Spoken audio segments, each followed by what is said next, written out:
Good afternoon, ladies and gentlemen, and welcome to the Council of One's Babylon 5 review. And as always, I'm your host, the Ambassador. And with me today, well, the Council's kind of expanded. I've got with me today Fiona Wolf, Mountains of Elysium, Classic Comics, and Doctor and author Adega Outlaw. And we are, to quote one of my favorite movies, this is where the fun begins. So, guys and gals, how are we all doing today? Doing well. Doing great, thanks. Pretty special. Yes. I'll even drink some orange juice. There we go. And to the chat, very quickly, Colin P. Smith, I believe you are so far the only one in here, so hopefully there will be more coming in, but today we begin season 2, and as I said, this is where the fun begins. So, and we're going to kick off with obviously the first episode of season 2, Points of Departure. And this was a fun episode. Of course, we get introduced to everyone's favorite captain, Captain John Sheridan, and played, I think, brilliantly by a very talented actor, Bruce Boxleitner. And this guy, what can you say about Bruce Boxleitner? He is simply charming. It's John Woohoo Newcomb Sheridan. Why did you get Starkiller in this place? Why? Mambari Karen. Here come the Star Killer jokes. Well, and you know, the thing I wanted to comment on first in this episode, that there is much that we can talk about, but I'm just going to say this about the Mambari. To quote a favorite movie of mine, another favorite movie of mine, what a pisser. Every Mambari in this episode, from Kilane to the captain of the other Mambari ship to the member of the Great Council, they're just pissy. Even that one pilot, she was like, death and dishonor, blah, blah, blah. Yeah, I know, really. So They were also the same characteristic when Naroon made his first appearance. They were just arrogant, snobbish, and so it seems to be a Mambari trait. To be pouty children. Yes. yeah, especially amongst the warrior cast. You would think if they were warriors, they wouldn't be as pissy. But apparently, to be be in the warrior cast, you have to be pissy. I guess that's true on the Grey Council as well, because the one guy, he's so pissy, his eyes were turning yellow. Oh, no. They're hulking out now, man. They're hulking out. they're I don't know what to say, but anyway. Yeah, but this honestly. Who directed this episode? Actually, Jeanette Greek and everything. She directed the last episode of season 1, I believe. Janet. I blame her. Janet. I don't blame her. I do. That's what brought out the attributes of the acting. You know, they could have produced those lines in any number of ways, but that's the way that she wanted them to be on film. You can say the same line 5, 6 different ways. It would come out 5, 6 different impressions where people would read it wrong, whether they do it with body language or whether they do it with cadence or what, you know, how they use their eyes. It all makes a different impression when these actors are going at it. But if they're all doing it the exact same way, someone led that. These actors aren't all the same people, so I guarantee it was her fault. Or it could have been the writers. That maybe they wanted to lay it on a bit too thick about, like, we don't really, we picked Sinclair because of reasons. We don't want Sheridan. Right. Though the Mambari are a lot linear in a later couple of episodes in that renewal ceremony after. Can't think of it. He tells Marcus, "We are better than you." So it is inherent in the Mambari character. Yeah. It's just the religious caste, and they become more about being friendly, being smiling for the camera. But they do change over time. Cordial, cordial, civil, decent, not pissy. I guess that kind of makes it ironic when he does state to the captain and Ivanova that our greater souls have been going to you. You know, like each generation has been diminished. It's like, so you're salty that oh boy, more Karen. Oh. Yeah, because it ain't our fault. We didn't do it. We didn't even know it was happening. So why are you getting pissy with us? I imagine their souls are freshwater fish. They don't like the salt. Oh, this is going to be a salty stream. Yes, I think so. It's going to be lubricated with Minbari tears. Quick, everybody fly upstream! It's coming after us. I'm just picturing that scene from Quo Vadis with the little crystal vial. We shall keep their tears as mementos. Yeah, I think I remember that. But yeah, well, obviously, this being the beginning of season 2, we get our brand new captain. We've still got Garibaldi in medbay. He's still under the weather is an understatement. He's still unconscious because of being shot in the back. Of course, that won't be resolved until next episode. And we'll get to next episode next week. Or maybe this week. Who knows? We'll see. But yeah, this episode, it centers very much around Sinclair, his actions during the Earth Minbari War, and how he feels completely justified in sending the Minbari straight to hell, particularly that one ship, or as he tells it, those several ships. I think it's 4 ships in canon. That there was the Black Star and 3 support ships, all Shaolin class, all of the large Minbari cruisers. Right. That's the unfortunate thing, because the Black Star was much larger than the regular Minbari cruisers, and it didn't show up in the beginning. Yeah, it was like the. It looked like as the flagship. They did. And the crazy thing is, if it was the flagship, then why the hell weren't the Great Council on it? Why weren't they incinerated? Because that was a warrior cast ship. Yeah, I wouldn't think that the Great Council would go out to every battle. You know, They show up at Earth because it's like the final, it's about to end the war. And they're probably there so they can formally accept surrender or take over the planet after the humans are wiped out or whatever. That, and even though this is a little aside, that in the beginning stuff showed you that the Vorlons were kind of poking them like, are you sure you want to, let's see, you might have to go over here, maybe, and this is like a little nudge over there. Oh, you might want to choose because they're fast running out of candidates. Yeah, because, and we can get into this a little bit here. Obviously, they recycled some footage from the episode, the television show for the TV movie in the beginning, but you know what? It still works. All I had to do is add in Kosh's voice a little bit here and there, and it worked. The truth points to itself.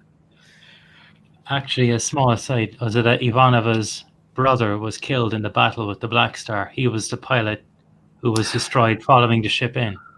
Yep. Yeah, I remember that. Yeah. So I wonder, was that why Ivanova began working with Sheridan? He kept track of her because he took over the ship. Mm-hmm. When she entered Earth Force, he would have been keeping an eye on her. So I think maybe although it's never stated, they go back a long way. Oh yeah, I don't think it's in this episode though, but she threw like a Psycor guy off a balcony into a pool or something. Yes, and he assumed she knew there was a pool. There was. At least that's what she says. There was a pool, and of course, really?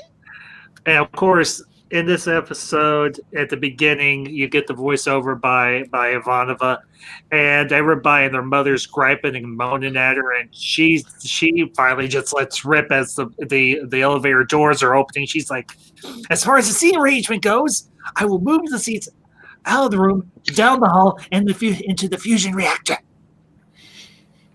And everybody's like nodding, and then she leaves, and then they all start arguing again. With each other because they're more afraid of her in that moment than they are of each other. Because she could actually do that. But yeah, and of course they're still dealing with the death of President Santiago. And of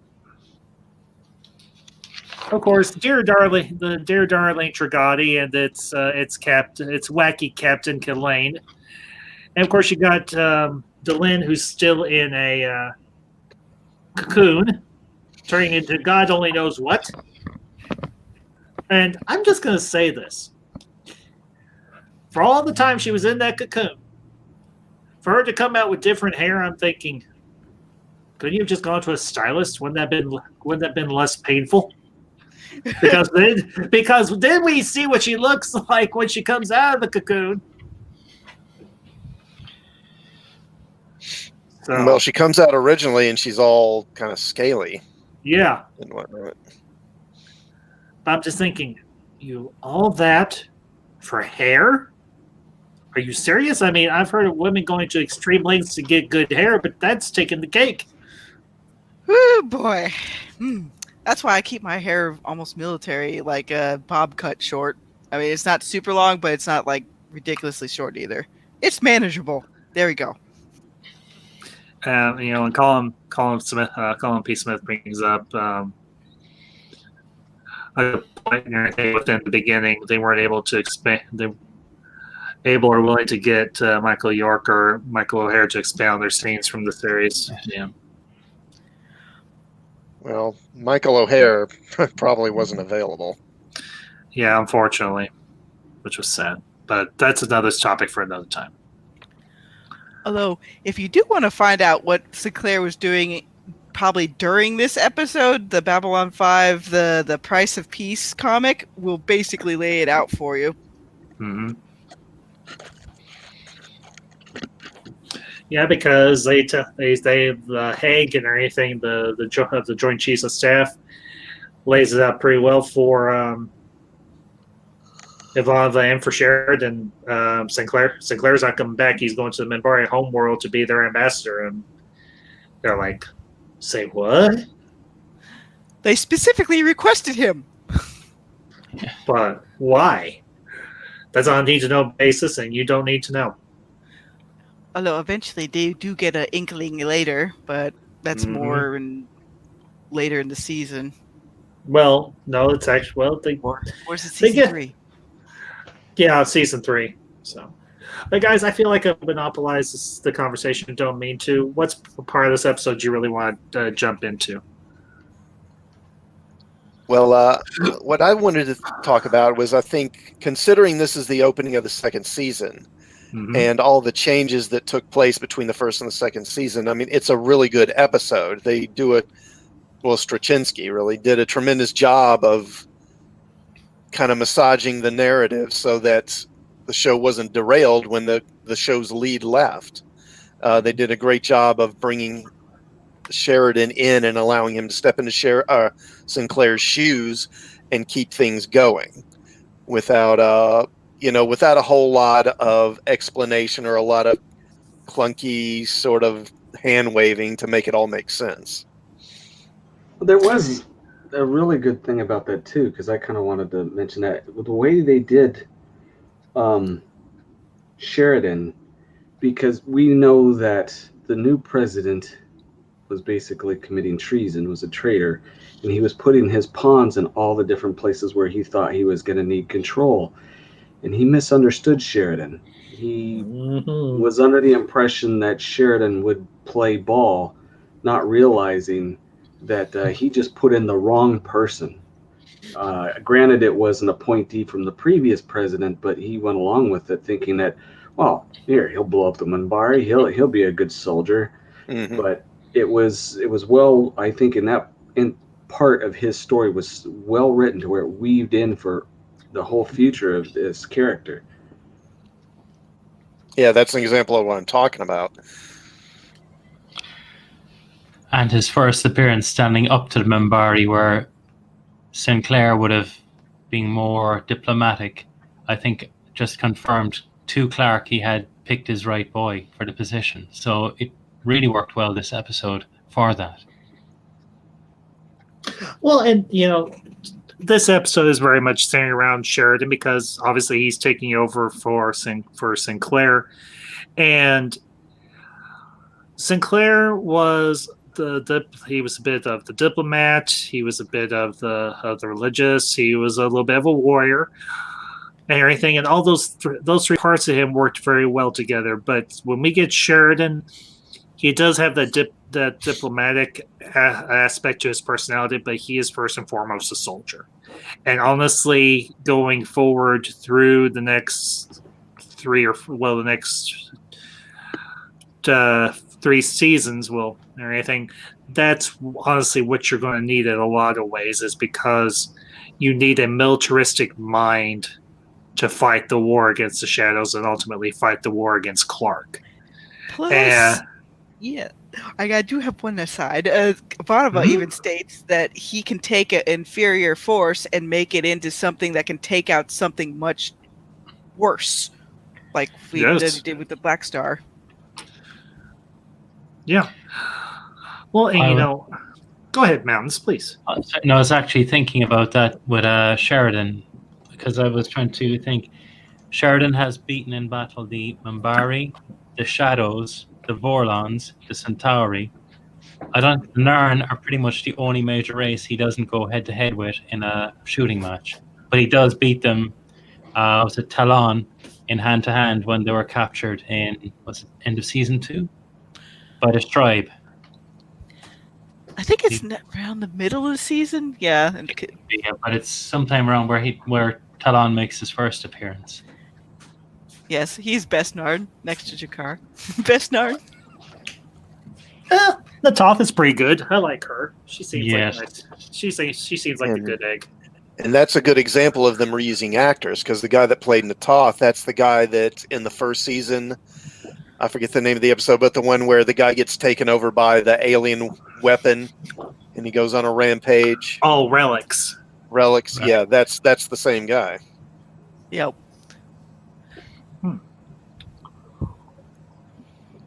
In fact, I think even Natoth's original actress, I think she had to be.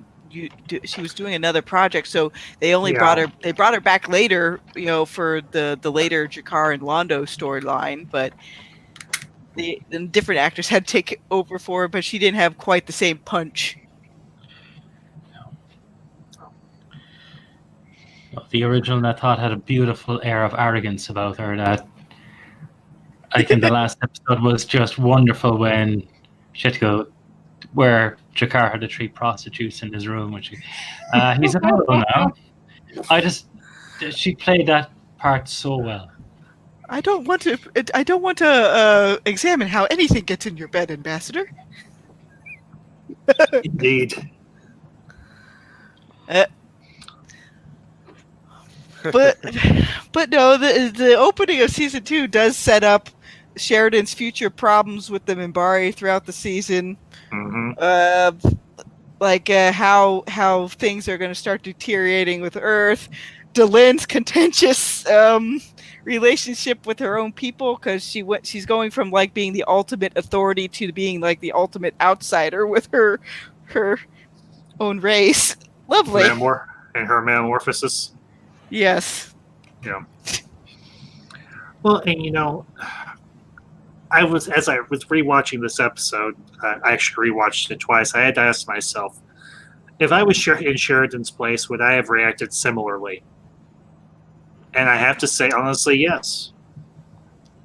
In the situations that he was in, dealing with Killane, dealing with the Drugati, dealing with that one Minbari, dealing with his thoughts on his actions in the Earth Minbari War, I asked myself, would I have reacted, or would I have done the same things that he did? Yeah, I honestly can say I would have, with one exception. I'll go on camera for this. When one Minbari captain on the other ship at the end of the episode makes his little speech. He's like, your name will be remembered. I would have said, yeah, and remember this. I blew up the Black Star. Click.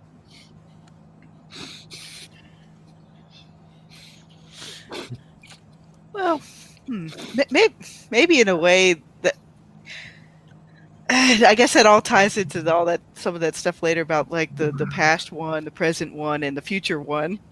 But the one who was, the one who is, and the one who will be. Yeah. Because Sinclair has all three parts he needs to be like who he's going to be later anyway. But I think Delenn provides the kind of the spiritual backup that Sheridan needs. Like, because I think that's why they complement each other well. He's like the spear and she's the shield, basically. And that makes a very, that's a very good point.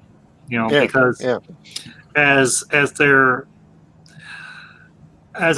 way I look at it, as their non-romantic relationship evolves and changes, I think Delenn and Sheridan work very well together for a lot of reasons. And Fiona, you hit it right on the head. One is the shield, the other is the spear.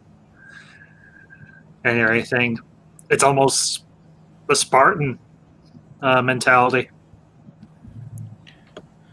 But they both still have that aspects within themselves, because Sheridan is when you dig down, he is spiritual himself. His speech about the Dalai Lama, he is able to be spiritual, and Delenn is certainly able to pick up the spear when she needs to. Oh, yeah. Yep. But she has problems breaking it. They had to change the prop so she could actually snap it in half. Oh, you're talking about the scepter of the head of the Great Council? Yeah. Yep. Or the staff, not the scepter. Cut. Do it again. Cut. All right, someone break that thing so she can snap it. It was supposed to be pretty easy, and she just couldn't do it. Sorry. Sidetracked. That's fine.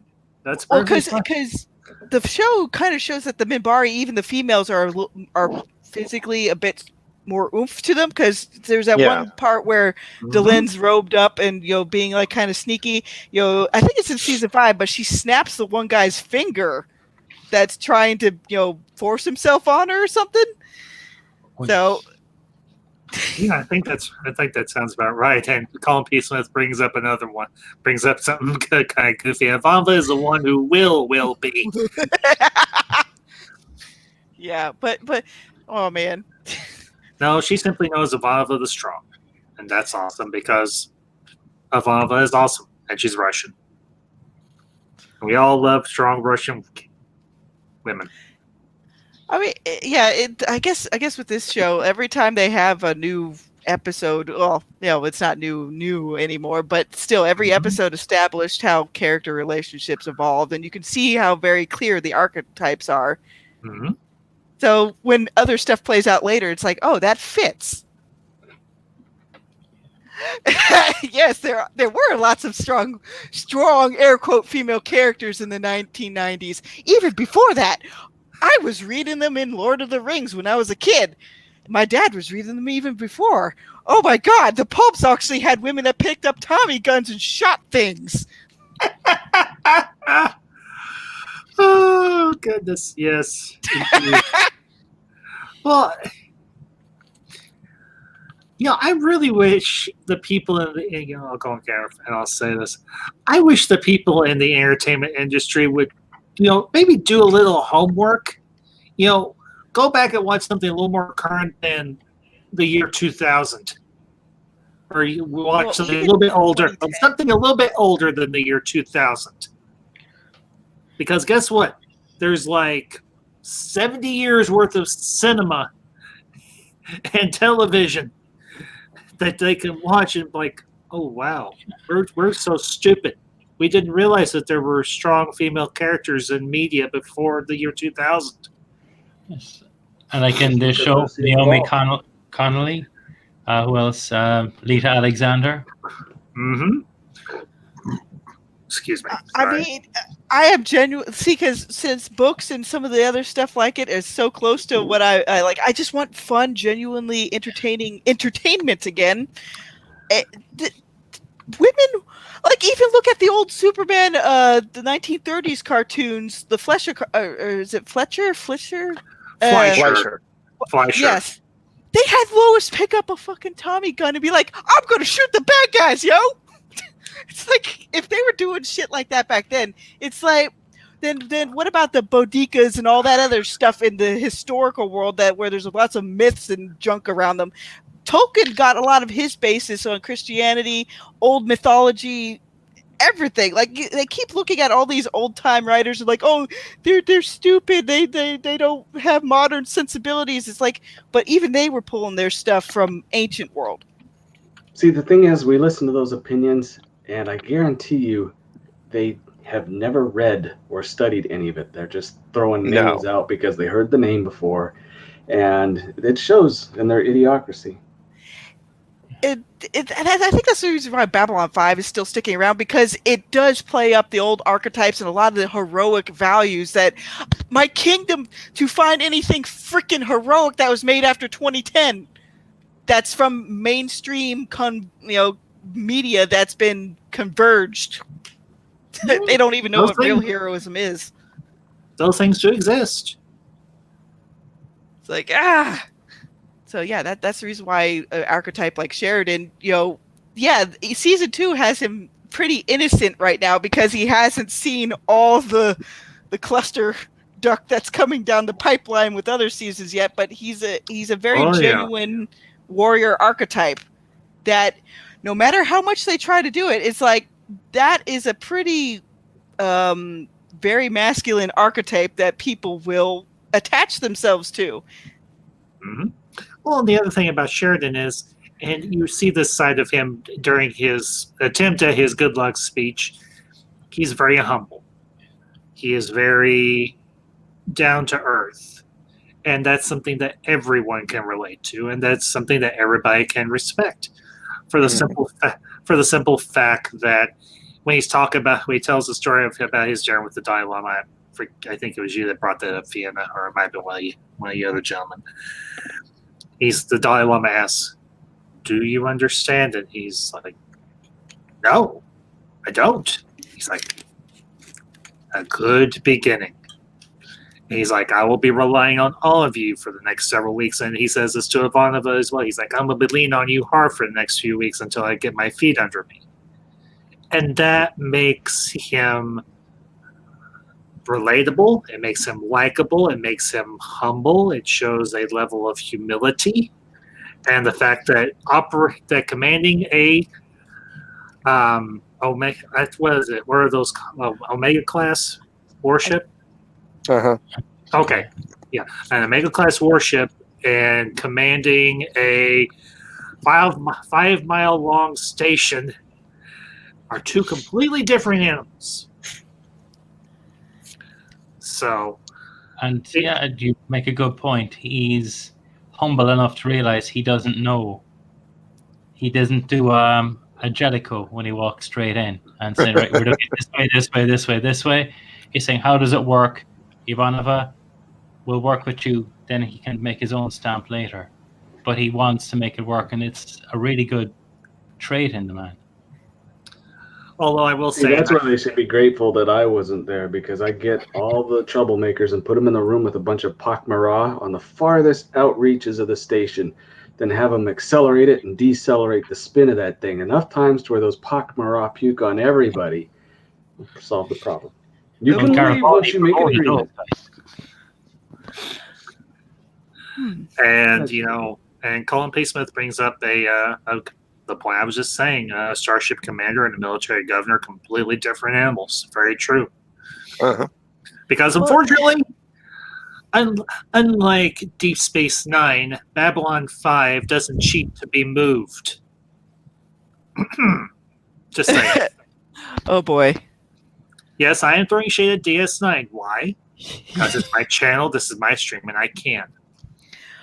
Oh, but I guess the one thing, even looking at Entertainment Today versus what Babylon 5 did, yes, they had characters that were relatable, but not relatable because they were pounded into the dirt with flaws, but because they had virtues that could be, put in the forefront. Like, yes, this is something to aspire to.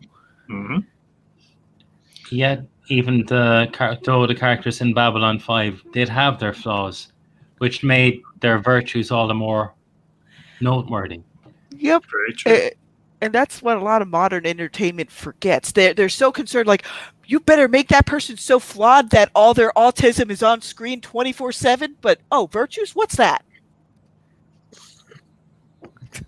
What's that? Oh, and yeah, Colin P. Smith. Oh man. Okay, now I will say this just to clarify. I do enjoy DS9. I just don't like the fact that a lot of B5 or a lot of DS9 was based on Babylon 5. I think that was dirty, underhanded, and I will never let Paramount or anyone else that is involved forget it. I will remind them at every turn. You stole from a superior show, you dirty, rotten thieves. They're thieves. They're thieves. They're dirty little thieves. And they're still ripping people off. Where is it? Where is it, my precious? They still are, aren't they? Yeah, sadly they are. But that's another conversation for another time.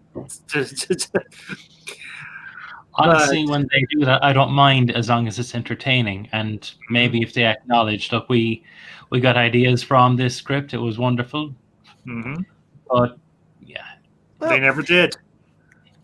I think it's also a part of, like, Hollywood is still too married to the idea, like, everything must be original 100%. It's like, no, nothing is ever original, because it's all built on something we've all done before that we liked in our wheelhouse. So that's why even with what I'm writing, I say, like, here's what influenced me on this, and yes, Babylon 5 was one of those major influences.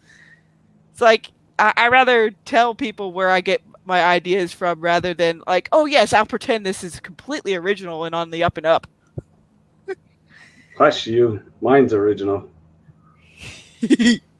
Yes, Adega is very original. Like, Speaker, guess what? I don't care. If you don't behave, I'll take away your wrench. Go to the void, boy. No, I won't send him to the void. I'll just take away his wrench. He won't be a mod no more. Hello. Oh, mountains! Ooh, Mountains! Bringing the pain! It's a pain! Oh, Yes! no. Yes! I had to. I couldn't help myself. Yes! I love it! I love it! DS9, it's a fake! But yeah, Colin does bring up a point about modern creatives could do with understanding it that the RPG idea of balance is a merit with a flaw. Yep. Well, and as much as I have ragged on the Minbari in this episode, I can see where they would be justified in some of their criticism. I get it. They weren't just pissy at us Earthers. They were pissy at their own government, particularly the crew of the Trigati. We want you to surrender. Why? Because we want you to surrender. Yeah, but why? Because we want you to surrender. But why? And that comes to bite them in the ass when Naroon eventually learns why they surrendered. He was saying, like, I don't even know whether I should laugh or cry. Like, for the love of Pete, just tell him, hey, there's something deeper going on. We'll tell you when we get back to homeworld. Okay, that's fine. Okay, everybody surrender. Everybody goes home. Trigati, you too. Go home. No. We're like, we want you all to surrender. I'm going to do this like Cleus the Slight-Jawed Yokel, and this is the Cleus the Slight-Jawed Yokel for the Great Council. Yeah, guys, we're going to stop our assault now, and we're going to go home. But why? Just because we have reasons. What are those reasons? We just have our reasons. So everybody stop fighting and open a jump point, go back to Minbar. But why? Because we're the Great Council and you're not supposed to ask questions. I do have one thing, though. The part where Kalain was trying to assassinate Delenn in the cocoon, the whole idea that Minbari do not kill Minbari. Well, there's a bit of a legalese there, because once she becomes half and half, it's like, oh. So if we kill her, will she still be murdering another Minbari? Like, Well, yeah, and here's the thing. What was he actually going to do? Because we don't know if that cocoon is like blaster proof. It could have been, for all we know. So he could have uploaded the entire clip of that PPG and everything into the thing and may not have done a thing. We don't know if there was some sort of force field over it that Lanier deactivated and everything when he wasn't maintaining it. So he could have blasted. He's like, why isn't this working? There's supposed to be a boom. He's gonna be like Marvin the Martian. There's supposed to be an earth-shattering kaboom. Where's my kaboom? Yep. I'm basically turning all the Minbari into Cletus like John Yoko from The Simpsons. There you go. But heck, even that whole line of thought is going to pop up later in season 2, especially in relation to Sheridan, Lanier, and his clan. Like I do like that each of these seasons have like their overall main themes, but they also keep just tying one thing into another. It's like, yay! Just like any good book. Yes, a mystery box that we will eventually open. Yes, Colin. Yes. J.J. Abrams doesn't know how to open boxes. Straczynski lines them up and like, I will open this one at this time. And you will see how that ties into other seasons, even season 1. Hello. Indeed. Well, gentlemen and lady, I don't mean to. I really don't mean to monopolize. Is there anything else on this episode that you want to comment on, or just in general? I was just thinking. It was at the start where Sheridan returns and he's saying you have oranges and real showers. It just built the world that those guys out on the naval ships, they don't have water on the ships for showers, and luxuries like fresh food is something that maybe we should actually be going, wow, we actually have fresh food. And you see it throughout the season. He has an orange and then baskets of oranges on his desk. Yeah, that's kind of a recurring theme with him. For a while. And the orange blossoms with the techno mages. Yes. Oh, man. Good with everything. Now that I think about it, even Talia mentions it later in the season, like, oh, not a sonic shower, but rather real running water? You have that in there? Yay! What were you saying, Adega? I'm just saying citrus makes everything better. True. This is true. Water and oranges. Well, if you think about this, in a lot of ways, the Earth Force military has gone almost backward and everything, back to like the old naval days here on Earth and everything, with the big ships and the masts and the sails and the thing and the cannons and the kaboom and the scurvy and arr. Because you don't have any running water and you don't have citrus because, well, you don't want to. You're going to, unfortunately, stinking. You're eventually going to get scurvy. Well, I think they have access to like orange juice and stuff, but it's mostly like reconstituted. It's not natural. It's not. Yeah, it's not its natural state. Yeah. It's like the stuff in the MREs. It's in a powder format. Prepare to mix the water. Right. Yeah, it's like Tang or something. Everybody likes the Tang. astronauts. It's a bit like that thing from The Simpsons after, groundskeeper Woody, water down the orange juice, Woody. We can't water it down no more, Captain. Right. Okay, I'm going to do to go Ace Ventura, Pet Detective. I can't do it, Captain. I don't have the power. Anybody who watches this on replay is like, what's up with the ambassador? Why he's acting so weird? I'm tired. I've been up since 3:50. I've been up since 3:50 this morning. I'm a little There's a gas leak over there. There you go.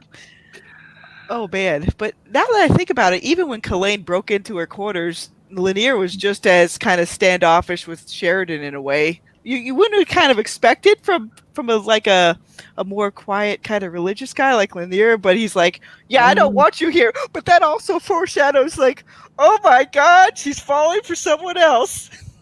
Yeah. Well, and here's the thing. Do I think Lanier could have kicked Kalaine's ass? Well, the outcome is actually in Kalaine's name. Yeah, Kelaine would have been cut ill by Lanier. Yes.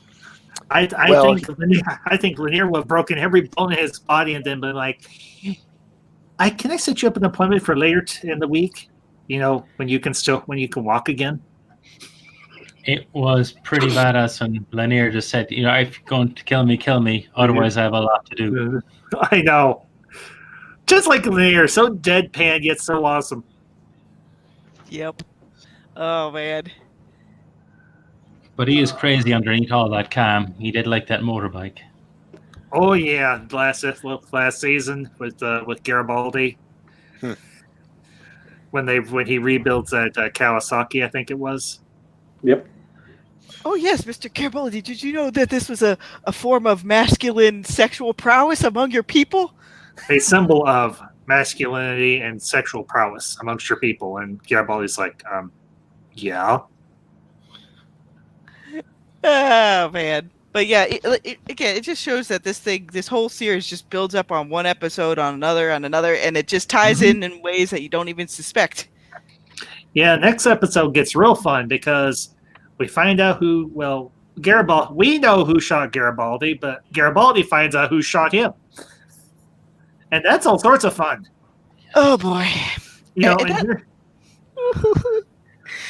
don't want so much stuff. It's ridiculous. And here's the thing. I really, if I had been Sheridan, would I have told the guys, yeah, you know what, I'm going to go take a walk down to the Zocalo, maybe have a little dinner, and y'all can just take him back to a detention cell when y'all are done. I would have let them work him over good and hard. Okay, that sounds wrong. Long. There's a gas leak over there. I'm convinced you're sniffing some glue or something over there. Oh, boy. No. Oh man, I just had another thought. It's like when they do set that stuff up for the next episode, what Sheridan sacrifices with Dr. Franklin becomes even more poignant once you realize at the end of the series, like, oh shit, oh no. So Garibaldi got something vitally important from Sheridan and the Doctor. Yes, this is true.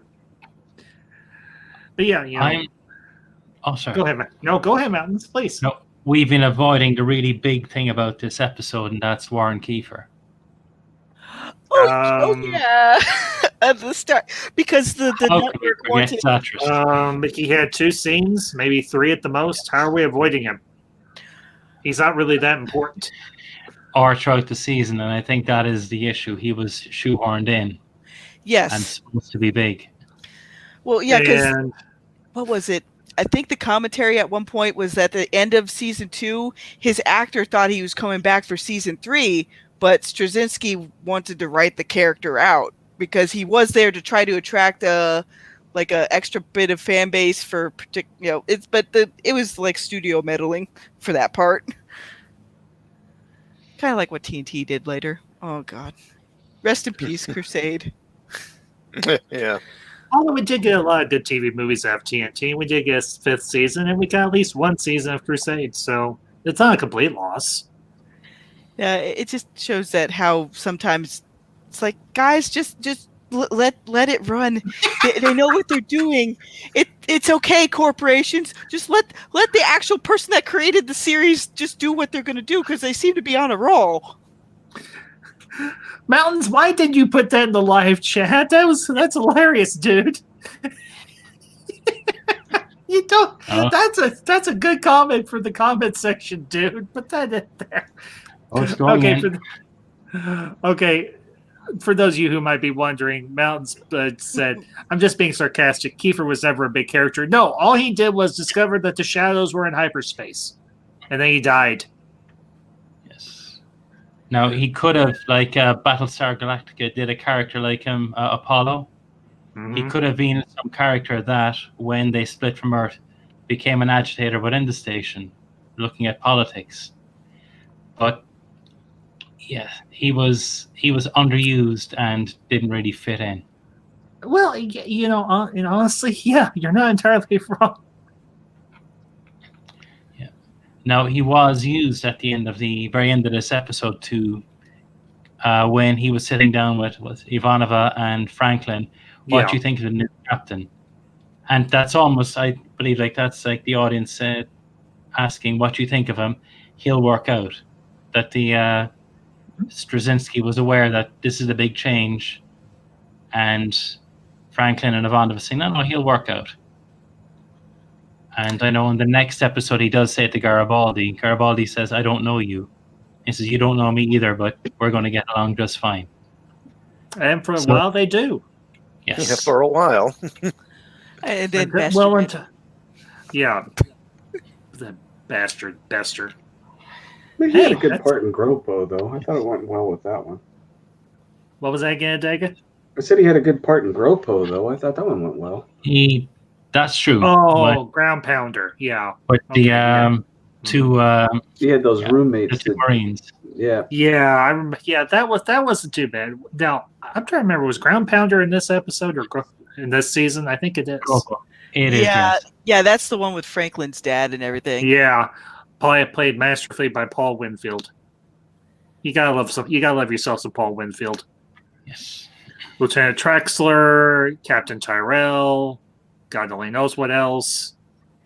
Oh, wait a minute. He was actually in. He had a couple of scenes in Mars Attacks. If anybody remembers Mars Attacks, I remember Mars Attacks because it's one of my favorite movies.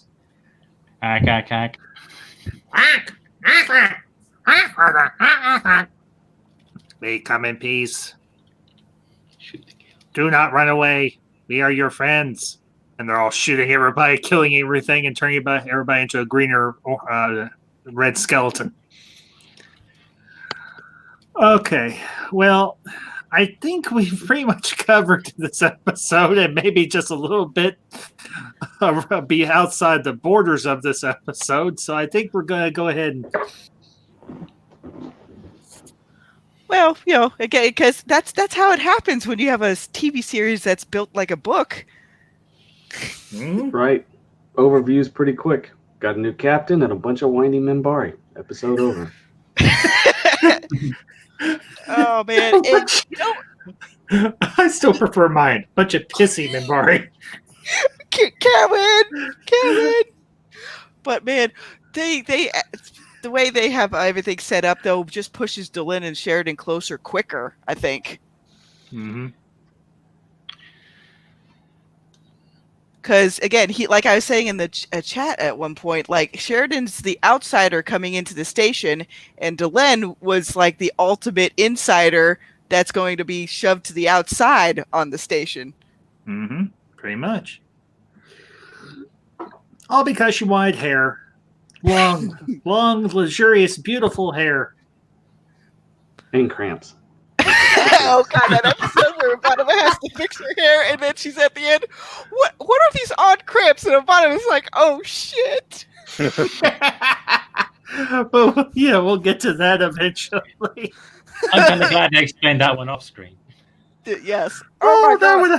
I would have loved to have seen that on screen. I would have just seen that as an on-screen conversation. Will you see, Delenn, when a woman, female, I'm glad it didn't go there. Just no. Oh come on, that would have been hilarious. A human and a human Minbari hybrid are sitting in a bar talking about cramps. Oops. Oh, but I do admit though, later on, Lanier's gonna get some pretty adorable scenes where it's like, "Does that hurt?" And he's like touching his head, and it's like, "What? Is that relaxing? Does it hurt?" Oh, when she's brushing her hair. Yeah, like when she has all the curlers in her hair, and the bottom is just like, Yeah. And she's like, "Actually, no, it's kind of." Doesn't she say no? It's kind of relaxing. It's oddly relaxing. Yeah. Yeah. So. Oh man. Actually, while I was researching this, I think we were talking in a previous episode about the bone crests and the Minbari, the warrior caste of larger. Mm-hmm. And it's actually they trim them like they do hair. They actually sculpt them themselves, and religious really? They carve them themselves. Huh, I did not know that. I learned something new today. Oh god, yeah. Collins was commenting that. Yeah, unfortunately, I've seen from JMS's Twitter. He probably, if he had rebooted stuff today, he probably would have done that because some people were tying in like, "Oh, you had her in like male getup. Does that mean you wanted to make Delenn trans in the first place?" I'm like, "Oh no, oh no, modern stuff, get away from me." I think originally the Minbari were. Sorry, go ahead, Mountains, please. I think originally Minbari were supposed to be androgynous. Yeah. But it said makeup was just too much to do, and it was just so they said just no, keep it male and female, make it easier. Yep. Yes. Because you saw how much of a bitch it was to make an entirely androgynous race in TNG. And then Riker wants to. Imagine if that happened to the Centauri. You got 6 things you have to shift. What's that out of your forehead there, Ambassador? But really good the card game. Not to mention, then Riker meets one. He's like, "I want me a piece of that." And you don't know what it is. And that. I don't care. I want a piece of it, but we don't know what it is. It hasn't been identified. I don't care. Riker has a one-track mind. Matter speaking, he has the Kirk libido. No, Kirk had standards. This is true. Yes. Plus, one of the best women were attracted to Kirk. Riker has to get him drunk first. Ouch! Oh god! And the doctor hits it out of the park. And the doctor hits it out of the park. Oh god! Now that I think about it, yeah, I think that the beard helped Riker a bit more, but Shatner's character Kirk never needed a beard or otherwise. He just did. I'm Captain Kirk. Woo! He snapped his fingers, and it was all done already. You just had a Kirk experience. It's like Kirk from the Robot Chicken shorts when he gets space herpes. And we find out later that he had sex with a tribble. Oh god! Actually, there was that one robot skit. What Robot Chicken had Star Wars versus Star Trek, and oh man, with I don't think it was Star Wars versus Star Trek. I think it was Star Trek, but they were going up against the Borg, and it was the night crew of the Enterprise D. And the Enterprise, the night crew defeats the Borg. And Patrick Stewart actually does the voice of Picard for that short. And at the end, he's like, "Night crew, fear me. Let's see. You magnificent sons of bitches." Okay. All right. This has gone a little off kilter. Sorry, folks. We broke the ambassador. You can never break me. I'm unbreakable, like Bruce Willis in the movie Unbreakable. Here, I'll just start linking Robot Chicken. There we go. Everybody have fun. All right. Well, we are going to go ahead and wrap up before things get any goofier. So, lady and gentlemen, before we go, is there anything you want to plug for your channels before we sign off? Well, I'll go ahead and plug mine. My channel, like the name is, Classic Comics. I review comics and also review movies, TV shows, other pop culture issues. Just did a big video on the DC Comics and their kind of bloodbath they're going through with a lot of firings and cancellations. And please check it out. Definitely. Good work. In Classic, I think you're a mod, so if you want to put a link for that in the chat and everything, by all means, do so. And if you can't or anything, I'll make you a mod real quick. Just type something into the You're right, I am. I forgot. Okay, then Fiona, Mountains, Adega, I know you're a busy fella, as always. You're a busy little beaver.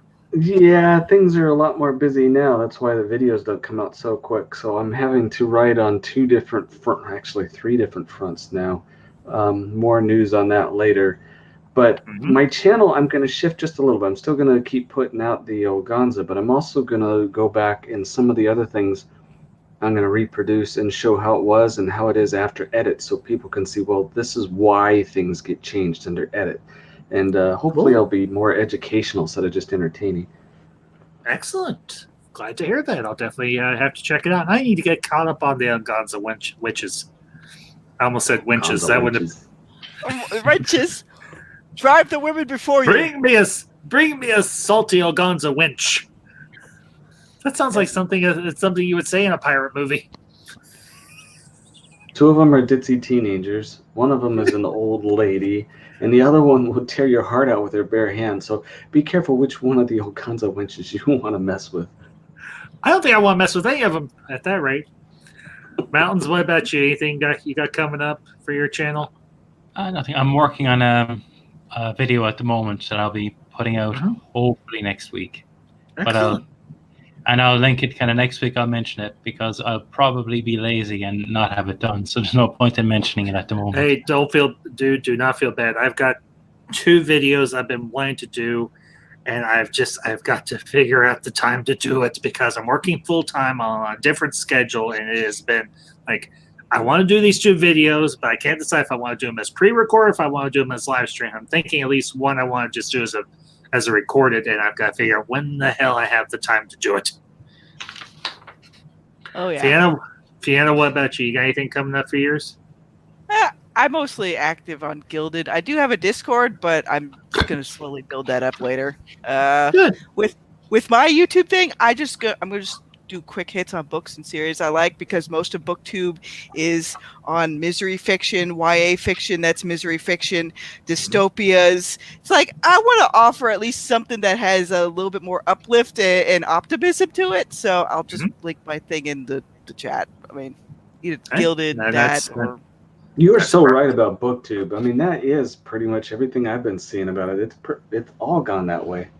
Yeah, and they only cover Macmillan, Tor. They cover all the dead tree companies, and mostly they'll cover, oh, is it not European-based fantasy? Yay, it's Afrofuturism? Yay. It's like, come on, guys. You're just playing up to offer. They're so homogenized now where they're not really offering anything different. Reimagining old things as urban fantasy over and over and over. Yeah, and they constantly they want a Game of Thrones everything, and it's like, I'm so sick and tired of gray morality junk. So that's what my YouTube channel is going to be. I'm going to try to offer quick little snippets of series and books I'm reading. If you want to go more in depth, there's Gilded, and it's all on the YouTube channel, basically. Excellent. Glad to hear that, truly. So. Yep, that's about it. Well, as for me, folks, as I said, I've got a couple of projects in the works, and I'm going to be bringing those out in the near future as soon as I get time to sit down and put them together and have time that I can sit in front of my laptop and my computer and do my thing. So, but coming up this weekend, going to have another installment of the Ambassador Opening. I'm going to be talking about the miniseries from 1980s V. And I think both parts, V and V the Final Battle. I haven't heard from him as of yet, but I think Mr. CCDV is going to be having a stream later this evening. I might be popping on there for a little while. And then actually tomorrow afternoon, I'm actually going to be on another channel, Sean Stackhouse and everything. He and I are going to be talking about DC Fandom. We're going to be talking the current state of DC and everything, and I think that's going to be around 3 p.m. Central Time. I will send out the link for it and everything, so be sure to tune in for that. I think most everybody has heard of Sean Stackhouse. He is a fairly big channel, so looking forward to it. I haven't really had a chance to work with him, but I've seen some of his stuff, and I'm enthusiastic. So anyway. But, just real quick, if anybody, I have not had a chance to really send out anything about the V stream, but if anybody wants to be on the panel, I've got a couple of people that I'm going to reach out to, but if anybody's interested and you want to be in part of the discussion, just hit me up on Twitter or on any of the Discords I'm a part of, and let me know, and I'll get back to you. So, and that'll be its normal time, 7:30 Central Time, and everything on Saturday. So, anyways, folks, I want to thank all my guests, my fellow council members, Fiona Wolf, Mountains of Elysium, Classic Comics, and Doctor and author Adega Outlaw for being here this afternoon. This has been a lot of fun. Y'all have a great day, and until next time, this is the Ambassadors signing off.